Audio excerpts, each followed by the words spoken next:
Good morning, everyone. Let me turn off. I forgot to do it before, so it will not bother us. It is a pleasure to attend to this OI Day here, and my job is to present a perspective for the Brazilian economy, for the Brazilian future, in the onset of a new administration. We're about 1 month almost from the inauguration of new government, which is a administration that will continue and improve the already extraordinary record of President Lula's administration. Let me switch. My presentation will be divided in 3 parts, and I will try to be as brief as I can, such that I could have the opportunity to answer a few questions from you. I think it's always best to have this opportunity to interact. Let me first say that Brazil is ready for growth. On average, the Brazilian economy may grow by 5% per year on average coming years, and this growth will be to a large extent based on the Brazilian domestic market, given the fact that there is a propensity to increase consumption, credit, as employment is also growing, and for particularly formal employment. And this will make it easier for the expansion of domestic demand. Another important driver of growth, very important, will be investment. And this is a key for sustainability, because it's important that investment grows, lead and has a growth rate higher than growth rate of domestic demand, such as you could create more productive capacity, and in doing so avoid bottlenecks that could create inflationary pressures. I see, and I'm in a very privileged position at BNDES, I see at least 5 major drivers of growth in Brazil. One, for investment. One is oil and gas. I will talk about it later. Electricity, logistics, which Brazil badly needs more investment in logistics to improve the efficiency of the economy. Housing, which is also an important driver for investment. And agribusiness, in which Brazil has a unique platform of very competitive agribusiness sectors, which can take advantage of expanding demand in Asia. So those are, I could add also mining. So those are important drivers of investment that will certainly move investment ahead. However, we have to increase our competitiveness in manufacturing also. This is a challenge for policy, as the success of Brazil and the inflow of capital, strong capital inflows are producing a trend towards appreciation of our currency, and that creates a challenge for our manufacturing sector. However, as Brazil being a urban, metropolitan society, it does need a large manufacturing base, and manufacturing and services base, in order to keep its social balance. So it is important as a policy orientation for us to promote the competitiveness of manufacturing. And in doing so, together with the other drivers, be sure that the investment as a percentage of GDP, which is the measure of the national savings and investment capability, will rise in coming years. And this is a absolutely necessary condition for balanced growth that combines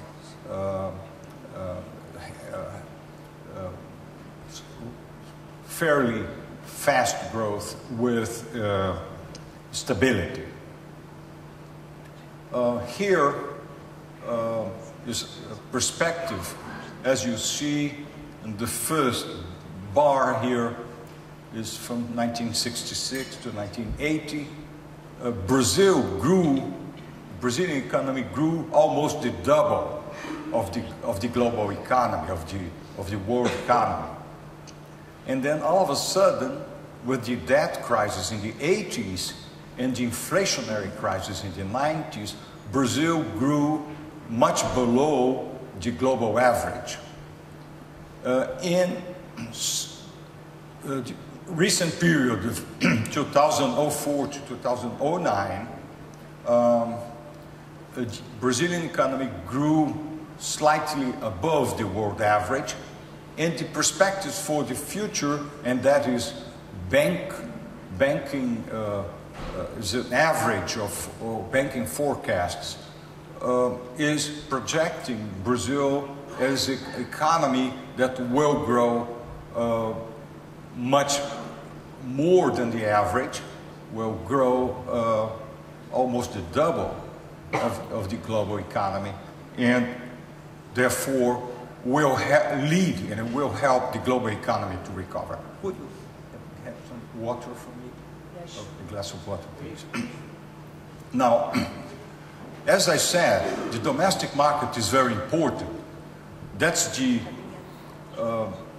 blue bar in the decomposition of the growth rate. As you see, domestic market is important in the context of a very anemic global economy in which developed economies will not grow. And where and why the Brazilian domestic market is so strong. First reason, the decline of unemployment. As you see in this chart, the lower curve is the unemployment curve of this year. And as you see, we are heading towards lower and lower unemployment rates. And in some capital cities, particularly in northeast Brazil, the unemployment rate for metropolitan areas are reaching 5% or even less than 5%, which is absolutely extraordinary in case of Brazil, in which unemployment rates were all above, usually in the 90s, above 10%. So,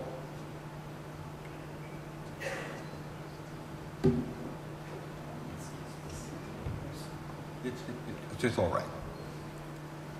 So this is very important. This process of a growing economy, a regular growth, was virtuous in the sense that the wage bill, the total payroll, this is the monthly payroll of formal employment in Brazil. It has never declined from 2004 to today. As you can see, in the more recent part, there was a slight deceleration from 2008 to 2009, and that has to do with the impact of the global crisis. But there has been no decline in the total payroll. And this was very important to sustain the growth of the Brazilian economy. One of the main reasons why Brazil was able to overcome the crisis was that the fact that for the people, the total wage bill, the total payroll has never declined. And that explains why Brazilian economy was resilient. This is a very interesting chart also. It shows how consistent growth with increasing employment, and particularly formal employment, operated a very virtuous process of decline of absolute poverty. So the percentage of population below the poverty line, you may discuss whether this poverty line is a just line. It's really low. But what is important there is the trend. You know? Whatever indicator you take, you see a trend towards decline of absolute poverty as a percentage of Brazilian population.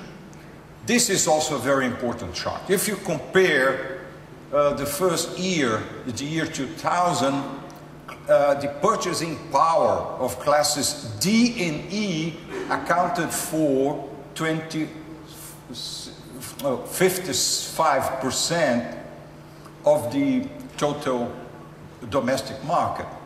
If you compare to 2010 estimates, you see that the purchasing power of D and E classes, lower classes, declined to 30%.